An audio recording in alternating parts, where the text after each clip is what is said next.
Well, welcome back to the channel, guys, and it's a sad day in a lot of ways. New adventure, new beginnings, but we've sold the Fiat.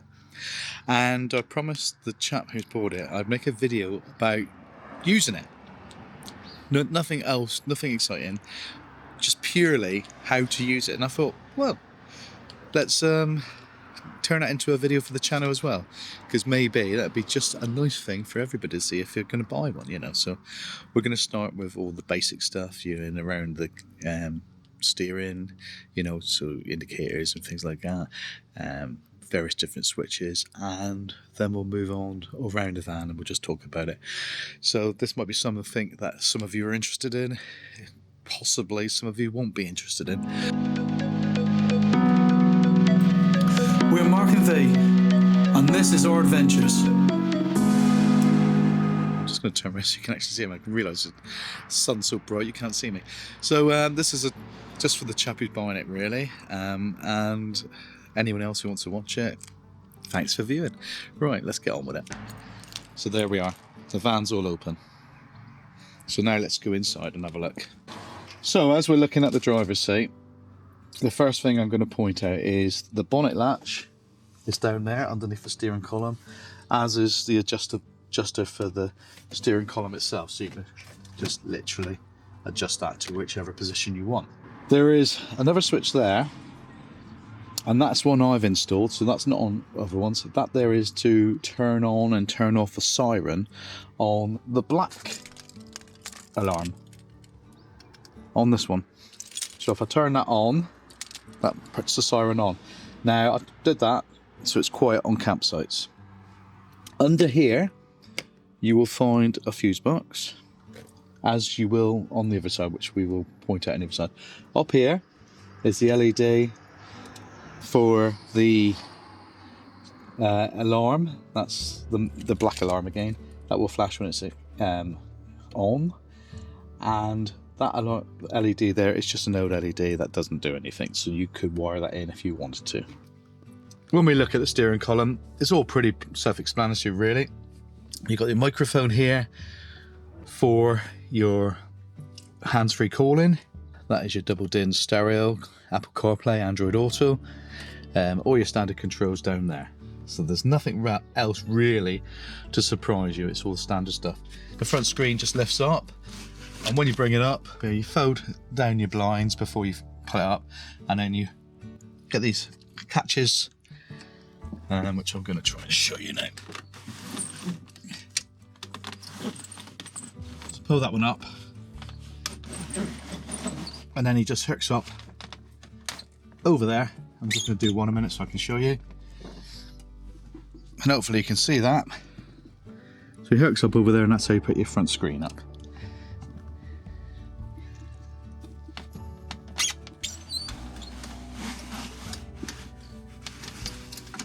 As we move down the van from the driver's door, that is your water filler. Now we've discussed that, but basically I've always found if you slacken off the filler cap underneath the seat inside, which I'll show you later, and you'll be seeing now on the video, the water tends to go in better. You don't get the back pressure. So that's your water, where you fill your water. Then we come here, this is your gas locker. Now that's where you fill your LPG gas. The first experience of filling that is going to be quite exciting. The hissing when you finish does make you panic a little bit the first time, but it's not, honestly. You'll get used to it. Let's just open up the gas locker. So in here, so as everybody knows on gas, in case you don't, but turn it off. It's turned on at the moment, and then when you arrive at your campsite or wherever you're camping, just turn it on. So that's how you do that. Everything else, it balances on that one. You can see that there. When you turn them on, hopefully you'll be able to see this. Let's see if I can take the camera in a bit so you can see what happens when I turn the gas on. There you are. You can see that. See how it goes green. Just turn them both off again. And that's really it, that's the gas locker. So just lock that one back up. Then we come back a bit further. That's your vent for your water heater and your actual heater in the van.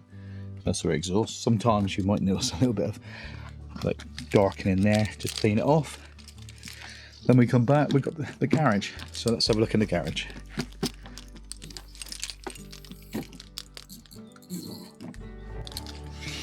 Now, what do we need to know about the garage? First of all, you've got a switch there. Well, we've installed some LED lights. Now we look here, and this is where the water dumps. So when the temperature drops, I think it's below 3 degrees.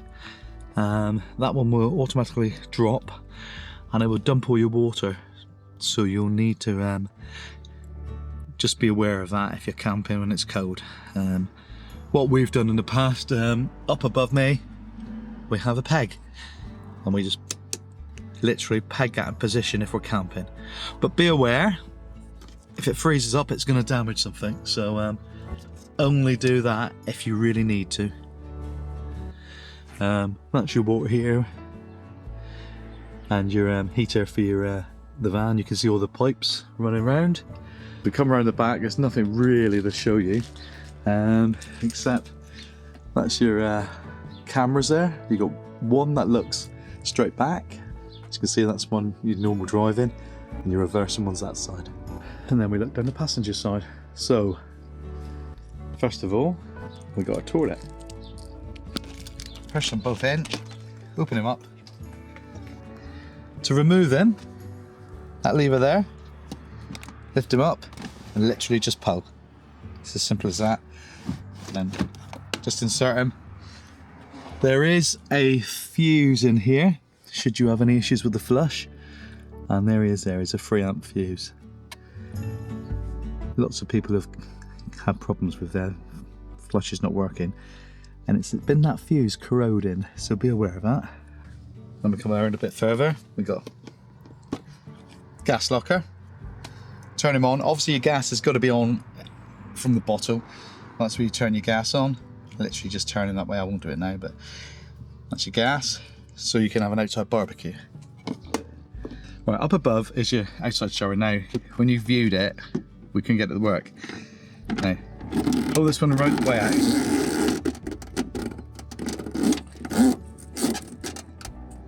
And then what we do is we just pull that one up. It's quite tight. There you are. You can see the water coming out. But literally just pull him up, and that's the shower. You can see the water down there now. Now up above the outside shower, we have your electric hookup point. And then you have this one here, which hasn't been used as much. So here you have a European hookup.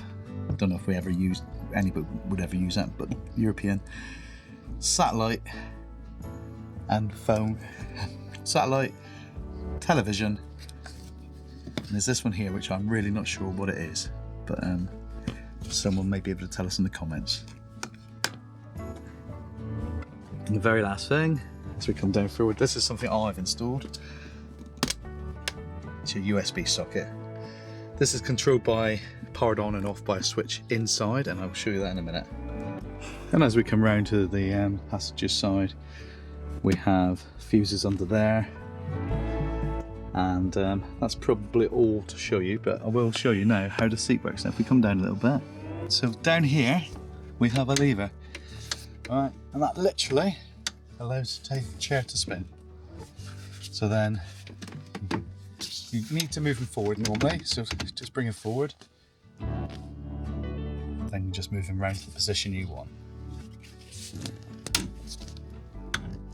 And when he goes back, always make sure this happens. Alright, so he's locked in place. And as we go forward, first of all we got our second bed, which literally you just lift that up, pull him out, down, and then you fold the mattress over.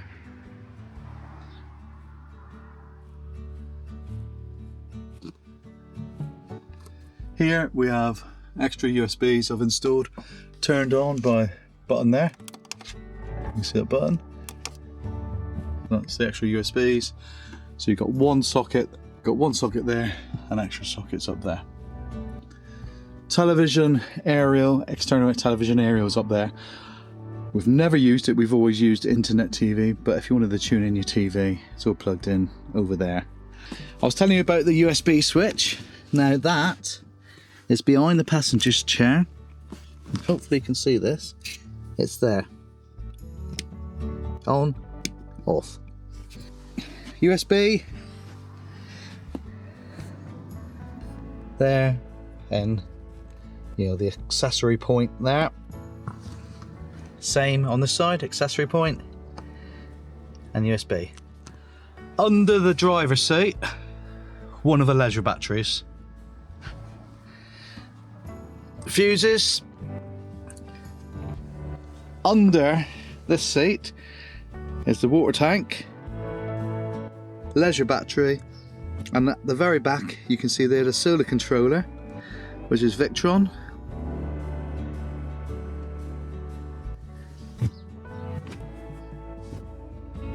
Under this seat we've got a heater that you can turn on when you're driving. It's gets heat from the radiator of the engine and pumps water through you. There's water pipes that go into it. It warms up, and it's like a warm air blowing system, so you can just get a little tiny bit of warmth in here when you're driving. So when you finally get to your destination, you're a little bit warmer before you put your proper heating on. Okay, this is your main control panel. And I'm going to supply a manual for that. Well, I'll say I'm going to supply it. There's a manual in the book. But a quick overview. All your fuses. It's pretty self-explanatory. That red light will come on if they blow. Your drain. When it's red, it's open. Right. And when up to close it. Alright. So it's closed. Water pump. Off. On, so it's your water pump.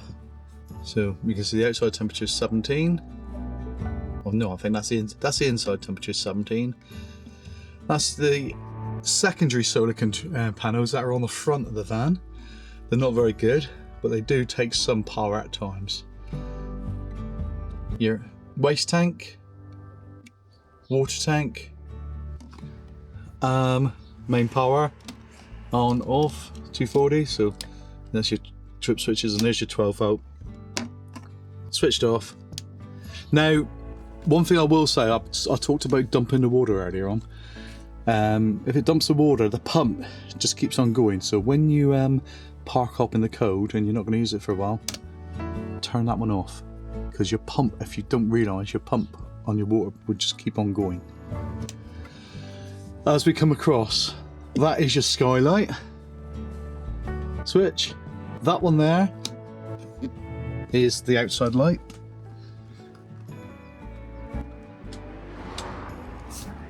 So that's your outside light. That is your boiler when you're on an electric hookup. Down for on, up for off. This is your gas. So I'm going to bring you in so you can see the controls there. Just turn it to the what setting you want. You can have just hot water on its own, heating on its own, or heating and hot water. Or is it? Yeah. So that's your options there. So you've got two different temperatures of hot water, heating on its own or heating in hot water. Here, in this top drawer, you come down, you will see you have hot water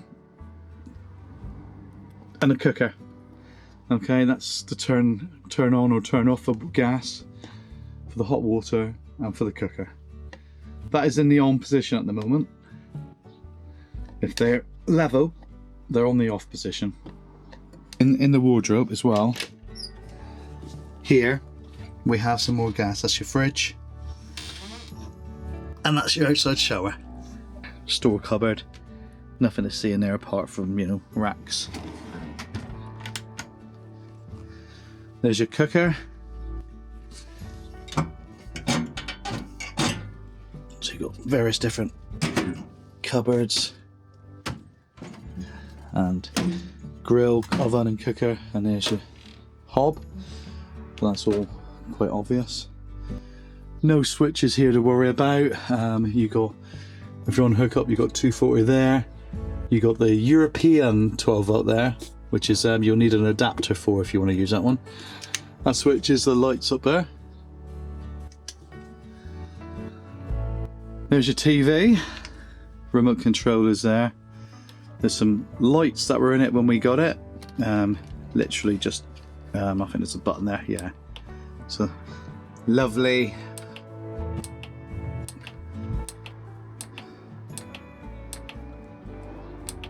Just never took them out, so we're leaving them for you as well.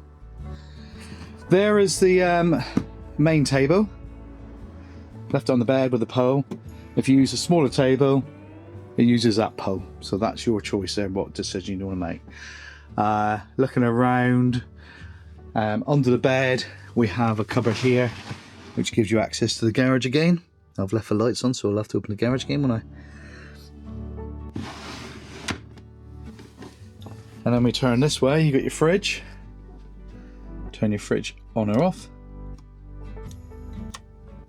And there we can change the temperature of the fridge itself. Now, when you're driving, as long as it's on, when you're driving, it's on 12 volt. When you park up, if you use gas, it will automatically go into gas. If you're on hookup, it would automatically go into hookup. It's pretty good. Got to make sure you're level though, if you're on gas, because it does not like not being level. As we come round, in the wardrobe, we have the wheel brace. I think that's, in some vans they have steadies, and I think that might be for that as well. And that's your winder for your awning. The fans, I'm going to show you how to use one in a minute. Got the fan there and vent. Fan there and vent there. Literally, to open in, just wind like that, you can see them opening up. To close them, the opposite. Now you can go in or out.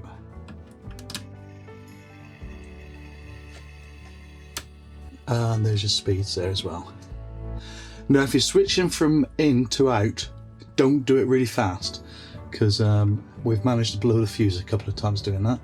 You just need to be, switch it to 0 and then switch it. Don't go click click, because I don't know why, it just doesn't like it. It seems to throw itself into a bit of a paddy, but as long as you do it off then on, and that speed is fine. Shower, pretty self-explanatory.